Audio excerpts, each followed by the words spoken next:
লামায় ২২ rubber শ্রমিককে অপহরণ।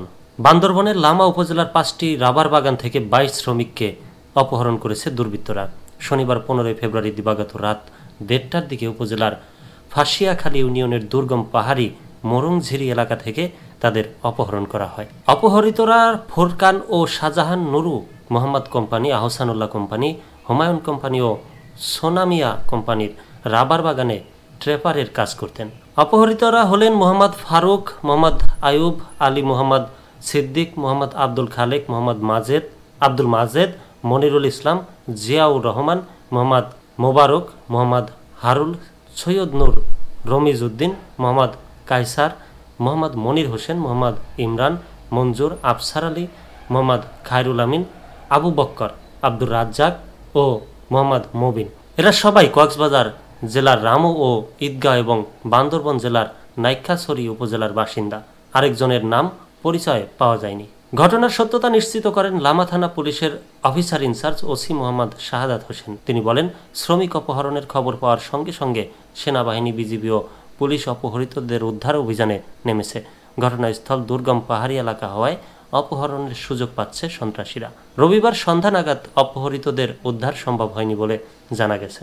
স্থানীয় সূত্র জানায়, পাহাড়ি একটি সন্ত্রাসী গ্রুপ গত ২-২.৫ মাস ধরে উপজেলার সরই গজালিয়া, লামা সদর ইউনিয়ন ও ফাঁসিয়াখালী ইউনিয়নের বিভিন্ন এলাকায় চাঁদাবাজি, অপহরণ সহ নানা অপকর্ম করছে।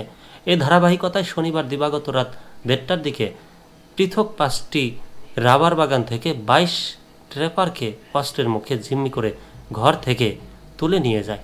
এ বিষয়ে বাগানের মালিক মোহাম্মদ শাহজাহান জানান, সন্ত্রাসীরা তার বাগান থেকে ১২ ট্রেপারকে নিয়ে গেছে। কিছুদিন আগে সন্ত্রাসীরা এসব ট্রেপারের কাছে ৬ লাখ টাকা চাঁদা দাবি করেছিল।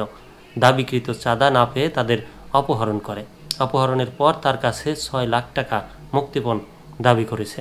অপহৃত অন্যদের কাছ থেকে পৃথক মুক্তিপণ দাবি করার বিষয়টি শুনেছেন বলেও জানায় বাগান মালিক শাহজাহান। ২২ রাবার ট্রেপার অপহরণের ঘটনায় রাবার, তামাক, গাছ, পাথর, বাঁশ শ্রমিক সহ স্থানীয়দের মাঝে আতঙ্ক বিরাজ করছে বলে জানান ফাঁসিয়াখালী ইউনিয়ন পরিষদ সদস্য মংমেগ্য মারমা। ঘটনাস্থল দুর্গম পাহাড়ি এলাকা, সেখানে নেটওয়ার্ক না থাকায় বিস্তারিত পাচ্ছেন না বলেও জানান তিনি। লামা উপজেলা নির্বাহী কর্মকর্তা ইউনো মোহাম্মদ মঈন উদ্দিন বলেন, অপহরণ করেছে জানি না। সেনাবাহিনী, পুলিশ ও বিজিবির সমন্বয়ে উদ্ধার কাজ চলছে। ওই এলাকায় নেটওয়ার্ক না থাকায় যোগাযোগ করতে পারছি না। বান্দরবনের পুলিশ সুপার মোহাম্মদ শহীদুল্লাহ কাউসার জানান, রবিবার দুপুরে ২০ জন শ্রমিককে অপহরণের খবর পেয়েছি, তবে কম বেশি হতে পারে। অপহৃতদের উদ্ধারে পুলিশ কাজ করছে এবং বিস্তারিত পরে জানা যাবে বলে জানান তিনি।